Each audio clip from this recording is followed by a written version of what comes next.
An absolute, ruthless corporate execution just went down behind closed doors, and the global music industry is currently in a state of total, paralyzed horror.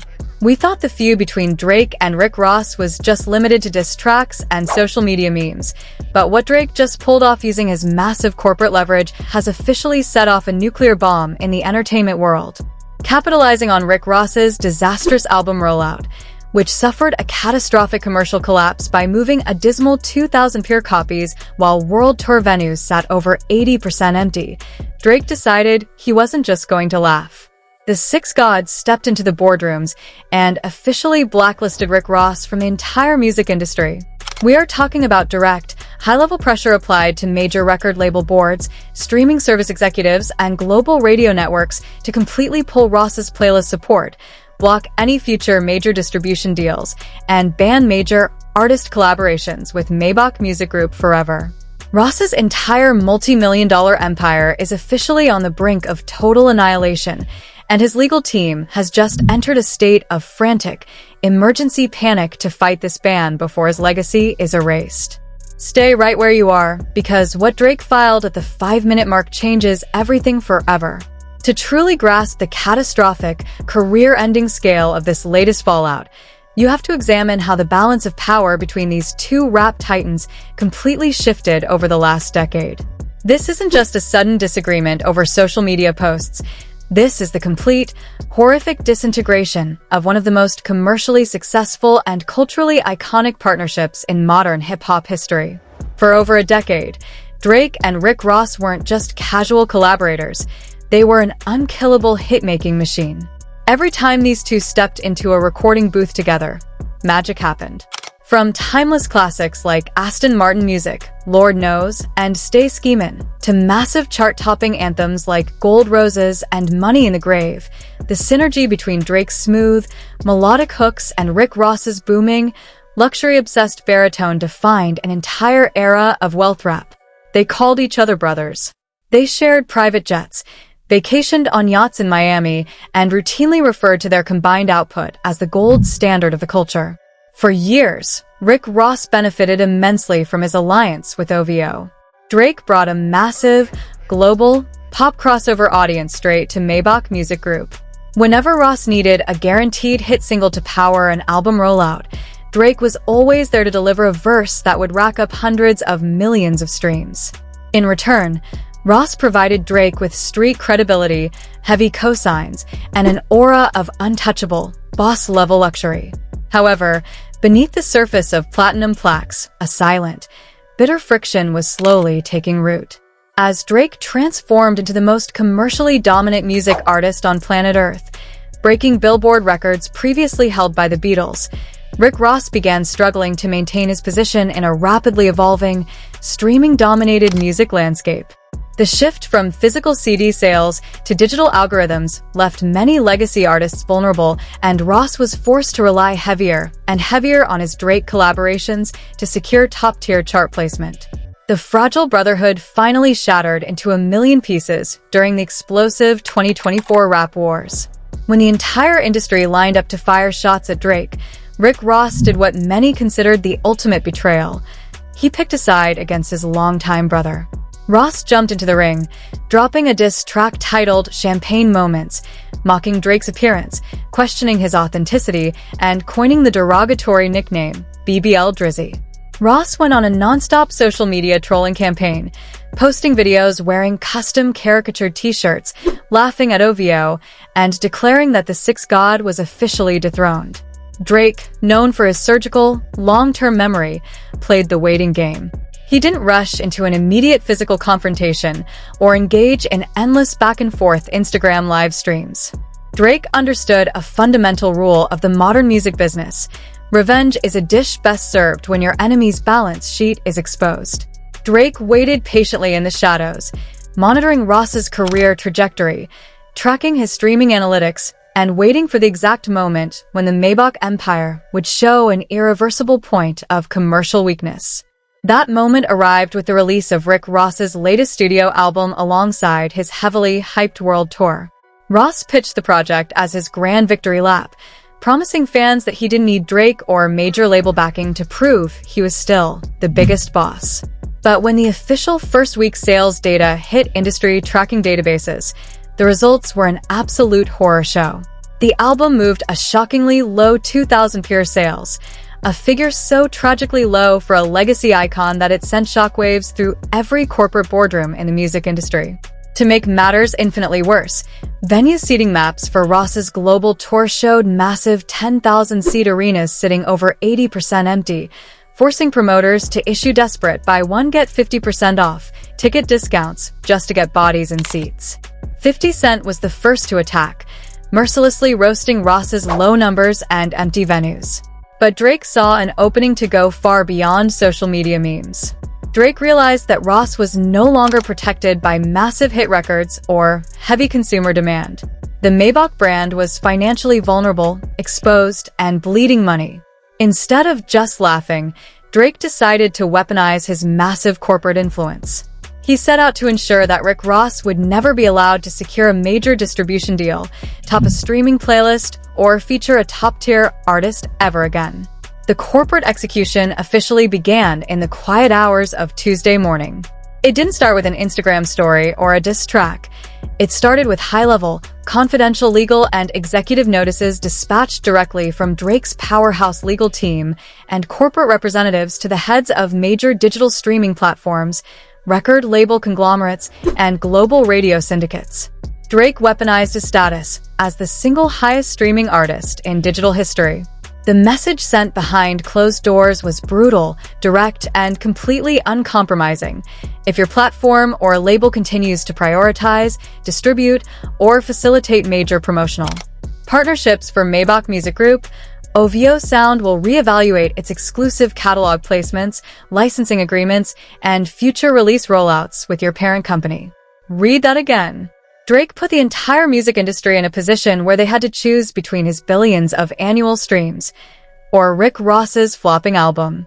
The impact was immediate, brutal, and catastrophic. At 10 a.m., an internal document leaked from inside a major digital streaming service. The memo revealed that Rick Ross's new album tracks had been quietly stripped from over 40 major editorial playlists, including flagship hip-hop and rap rotation lists that drive millions of daily streams. Algorithm placements were artificially suppressed, effectively choking off the digital traffic to Ross's new music. When news of the playlist removals broke online, Drake launched a victory lap on social media that sent shockwaves through the culture. Drake posted a cryptic photo on his Instagram story showing himself sitting in a high-powered executive boardroom, wearing a custom OVO ring, holding a cup of coffee, and captioning it with terrifying precision. The algorithms don't lie, Ricky. When the real numbers come out, the corporate doors close automatically. Zippermouth face RIP to the Maybach myth. It's officially over. The comment sections erupted into total, unbridled chaos. The optics were completely horrifying. For 15 years, Ross had called himself the biggest boss, but Drake was actively demonstrating who actually controlled the global music machine. Inside Rick Ross's camp at the Promised Land estate in Georgia, total, unadulterated panic took over. Sources close to Maybach Music Group reported that Ross was hit with a barrage of frantic phone calls from his distributor, his road manager, and international promoters, all reporting the exact same nightmare. Streaming numbers had cratered overnight. Radio stations were pulling single ads, and upcoming distribution meetings were being abruptly canceled. Ross was trapped in a nightmare. He was facing the total collapse of his public and corporate infrastructure in real time. Driven by pure rage, humiliation, and desperation, Ross took to his Instagram stories to fight back, broadcasting live from his private study while wearing a silk robe and holding a cigar. Drake, you playing dirty corporate games because you can't touch me in the booth.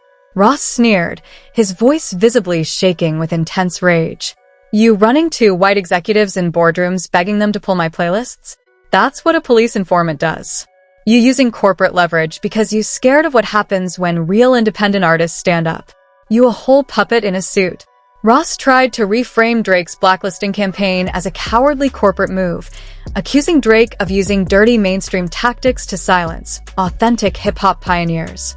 Ross claimed that Maybach Music Group was 100% independent and that no corporate blacklist could stop him from making music for his core fan base. "I own my land, I own my Wingstops, I own my catalog," Ross shouted into the camera, trying desperately to maintain his boss persona. "You can't ban a real billionaire, Drake. We don't need your playlists. We going straight to the streets." It was supposed to be a powerful, defiant stand. But just as Ross finished his live rant, an unexpected, catastrophic twist dropped that turned his brave speech into an absolute disaster. A prominent music law publication released a verified, leaked corporate memo originating from a major record label distribution network, explicitly confirming that their executive board had officially placed a permanent moratorium on all future distribution and marketing deals with Maybach Music Group. The announcement meant that no major record label conglomerate would touch Rick Ross's catalog, distribute his upcoming artist releases, or provide multi-million-dollar advances for MMG projects pending the corporate audit. Drake's campaign hadn't just stripped Ross's playlists, it had successfully severed Ross's access to major record label capital. 50 Cent immediately chimed in from the sidelines, reposting the distribution ban memo with 20 laughing emojis, writing, "I told you, Drizzy. He can't even get a CD distributed. The jig is officially up." Panic inside Ross's inner circle reached an all-time high. Staff members were seen rushing in and out of his estate as emergency legal meetings were called to draft a massive federal antitrust lawsuit against Drake. But right as Ross's lawyers were preparing the paperwork, an even bigger leak surfaced that left the entire industry speechless. The news of the major distribution moratorium and playlist blacklisting sent shockwaves across the entire music and entertainment ecosystem. News outlets, financial blogs, and hip-hop reaction channels went into complete overdrive, analyzing whether Drake had actually pulled off the first successful, corporate-driven ban of a legacy superstar in modern rap history. The hashtags #Drake Blacklists Ross, #MMG Collapse, and #BBL Ricky Ban were trending at number 1, 2, and 3 globally across X, TikTok, and Instagram. Then came the second, massive unexpected twist that escalated this corporate war into a terrifying legal thriller. At 2:30 p.m., an investigative entertainment reporter published a bombshell report containing leaked internal communications between a high-ranking executive at a global music publishing group and Drake's legal team. The documents revealed that Drake's blacklisting campaign wasn't just based on executive pressure. It was backed by a deeply calculated legal clause revolving around unfulfilled master licensing agreements and co-ownership rights tied to their past collaborative mega-hits. According to the leaked documents, Drake's legal team had uncovered a contractual clause from their early catalog collaborations that gave OVO partial approval rights over how those joint assets were commercialized in future catalog deals. Because Ross had allegedly breached non-disparagement and brand integrity clauses by launching the BBL Drizzy campaign, Drake's legal team formally froze all commercial licensing clearances for any project, compilation, or live broadcast that included tracks like Aston Martin Music, Gold Roses, or Lord Knows. Read that again. Drake didn't just ask labels to reject Ross, he legally locked Rick Ross out of commercializing his own biggest hits. Every time a label or streaming service attempted to package or monetize Ross's legacy catalog, Drake's legal team issued an immediate cease and desist, rendering Ross's catalog asset portfolio virtually unmarketable to major corporate buyers. The sheer, diabolical genius of the move left the entire industry in absolute, stunned silence. Drake hadn't just blocked Ross's new album, he had effectively frozen the commercial value of Ross's past legacy. Drake immediately capitalized on the bombshell revelation, dropping a short video on Instagram sitting in his luxury Toronto mansion, sipping champagne, and looking directly into the lens with a cold, victorious smile. "You built your whole brand on my hooks, Ricky," Drake said softly into the camera. "And when you bit the hand that fed you, the kitchen closed permanently. Enjoy the silence." The internet completely exploded. The revelation that Rick Ross was legally blocked from commercializing the biggest records of his career turned the entire situation into the most embarrassing, humiliating defeat in hip-hop history. Memes depicting Rick Ross standing outside locked record label doors with an empty briefcase flooded every single social media platform. The Biggest Boss image was completely, utterly pulverized. Inside Rick Ross's camp, absolute total breakdown occurred. Sources inside the Maybach Music Executive Office reported that Ross's top financial advisors advised him to immediately halt all promotional activities and prepare for a massive legal battle to prevent complete corporate insolvency. Ross was facing complete financial and professional checkmate.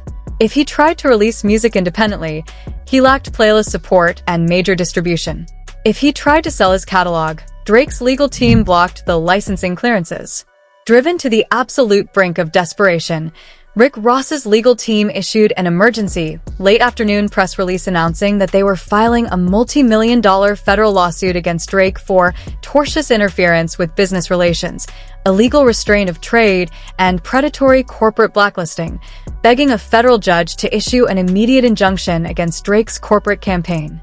The press release claimed that Drake was using weaponized monopoly power to destroy an independent artist's livelihood and permanently ban him from the commercial marketplace. But just as the public was waiting to see if a judge would intervene, Drake's legal team dropped a single, terrifying one-sentence response that left everyone frozen in suspense. "We welcome the court filing, because formal discovery will require Rick Ross and Maybach Music Group to submit their complete, unedited internal streaming metrics, ticket sales receipts, and corporate debt disclosures under federal court oath." The threat was lethal. If Ross pursued the lawsuit, he would be forced to lay bare his exact, embarrassing financial data in public federal court records for the entire world to see. The entire global media landscape went into an absolute frenzy as the blacklisting war reached its peak. The debate over Drake's ruthless corporate tactics divided the internet into two fiercely combative, unapologetic camps. On one side, #Team Drake and OVO loyalists celebrated what they viewed as the ultimate, definitive masterclass in strategic payback. Fans flooded social media, praising Drake as a cold-blooded strategic genius who turned a rap feud into a total corporate execution. Drake gave Rick Ross his biggest hits for 10 years. Ross turned on him, and Drake literally erased his corporate infrastructure. One viral tweet with over 220,000 likes read, "This is the most ruthless payback in music history. You don't bite the hand that feeds your entire catalog." On the opposing side, #Team Ross and several independent music advocacy groups expressed deep horror over Drake's tactics, accusing him of creating a dangerous, toxic precedent that threatens the entire independent music ecosystem. If a global superstar can use his streaming dominance to force record labels and platforms to ban an independent artist, nobody is safe, an influential music blog argued. Drake is abusing his corporate monopoly power to destroy a black-owned music empire. This isn't rap beef anymore. This is predatory corporate blacklisting. Major music executives and festival promoters held emergency private calls to discuss the situation. Industry insiders admitted off the record that Drake's campaign had effectively rendered Rick Ross commercially radioactive, with major brands quietly pulling out of sponsorship deals associated with Maybach Music Group events. Podcast hosts and legal analysts dedicated multi-hour live broadcasts to breaking down the legal mechanics of Drake's catalog licensing freeze, debating whether Ross could survive the financial strain of an extended federal court battle. The public was reaching an absolute fever pitch, hanging on every single social media update, waiting to see if Rick Ross would risk filing the federal injunction, or if he would be forced to surrender his boss persona forever. Just when the world believed this corporate war had reached its absolute legal standstill, a brand new, explosive development dropped that completely shattered every single expectation. At 5:45 p.m. Eastern Standard Time, an official corporate registry filing surfaced from the state of Florida, revealing that an undisclosed, newly formed investment group had just submitted a formal buyout offer to acquire the entire Maybach Music Group trademark, catalog rights, and distribution liabilities.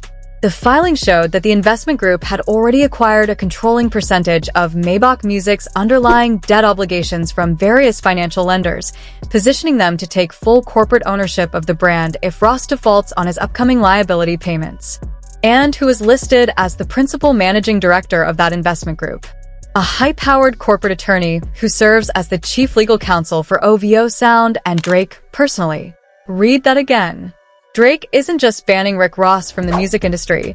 He is actively trying to buy and own the Maybach Music Group brand itself. If the buyout goes through, Drake will officially become the legal owner of the name, Maybach Music, the catalog, and the master rights to Rick Ross's career. The realization hit the culture like an atomic bomb. Drake is on the literal verge of owning the very empire that Rick Ross spent 20 years building. Sources close to Rick Ross report that upon learning of the trademark buyout filing, Ross went completely silent, canceled all remaining media appearances, and retreated deep inside his promised land estate with his core legal team. As the news spread, Drake posted a final, terrifying 6-second video on his Instagram story. He was sitting in an executive boardroom, wearing a tailored suit, holding a leather-bound folder labeled Maybach Music Group Acquisition, and smiling with a cold, victorious gaze. Drake didn't say a single word. He simply tapped the folder with his OVO ring, looked into the lens, and let the screen fade to dark black. This is no longer a feud. This is a total, historical corporate hostile takeover. Will Rick Ross find a way to block the buyout before Drake takes ownership of Maybach Music? Or is the biggest boss about to lose his entire legacy to his worst enemy forever? Stay locked in, because part 2 of this historic corporate war is dropping next, and the music industry will never be the same. We are watching absolute history unfold in real time, and this corporate war between Drake and Rick Ross has officially reached a terrifying, historic peak. Now I want to hear directly from you. Do you think Drake went way too far by using his corporate power to blacklist Rick Ross from streaming platforms and record labels? Or is this just the ultimate payback for Ross's betrayal during the rap wars? Will Rick Ross survive this hostile takeover, or is the Maybach empire officially over? Drop your raw, unfiltered thoughts in the comments section right now. I am going to be down in the comments replying to the best responses over the next couple of hours, so let's get the debate going. If you want to stay ahead of the curve and get instant, breaking news alerts the exact second Ross's legal team responds or Drake executes the trademark buyout, you need to take action right now. Hit that like button, smash that subscribe button, and turn on all notification bells so you never miss a single second of this escalating war. We have emergency sources tracking every legal filing in Florida, Toronto, and Los Angeles. And our next emergency breakdown video is dropping very soon. Don't get left behind. Subscribe right now, lock in, and stay tuned for the next explosive update.